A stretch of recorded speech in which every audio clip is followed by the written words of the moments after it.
Doctor Mohammad Ali Noor, chamber করছি Noor care diagnostic and physiotherapy centre, Batarghat Bazar, Tahirpur. আজকে এসেছি শীতে শ্বাসকষ্ট এবং অ্যাজমা নিয়ে কিছু কথা বলার জন্য। যারা দীর্ঘদিন যাবৎ শ্বাসকষ্ট বা অ্যাজমা রোগে ভুগছেন, সবার জন্য এই শীতটা হচ্ছে, সবাই মনে করেন এই শীত না আসলেই বুঝে ভালো হতো। শীতের সাথে সাথে শ্বাসকষ্ট এবং অ্যাজমা যাদের আছে, ওনাদের শ্বাসকষ্ট অ্যাজমাটা বেড়ে যায়।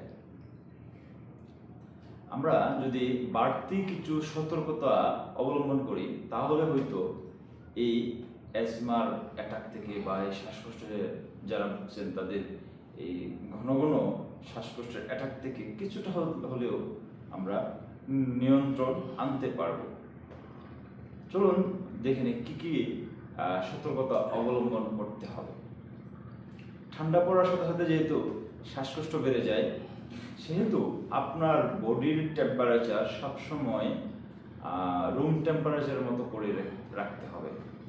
তাহলে কি করতে হবে? ধরেন আপনি শীতে কোনো কাজে বাইরে গেলেন, তখন বাড়তি সতর্কতা হিসেবে আপনি একটু মাফলার পেঁচাতে পারেন, ভালো শীতের কাপড় পরিধান করতে পারেন এবং অবশ্যই চেষ্টা করবেন মাস্ক পরতে। আপনার নাক যেন বাঁধা অবস্থায় থাকে, নাক দিয়ে যেন ঠান্ডা বাতাস না ঢুকে। তারপর হচ্ছে শীতে প্রচুর ধুলো ভালো দেখা যায়।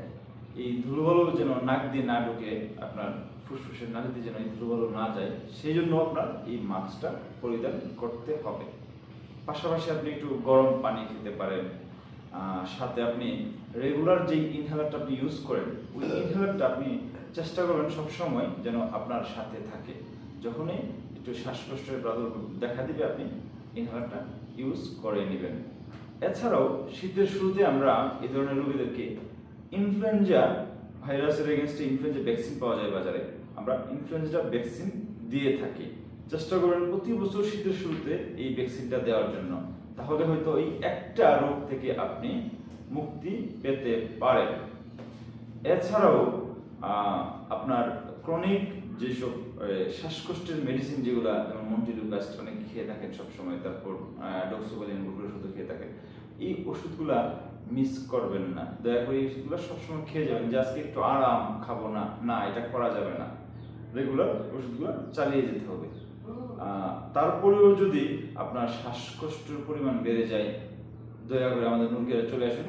আমাদের এখানে সব রোগীদের জন্য ফ্রি অক্সিজেনের ব্যবস্থা করা আছে। আমরা রোগীদেরকে অক্সিজেন ফ্রি দিয়ে থাকি, নেবুলাইজ করে থাকি।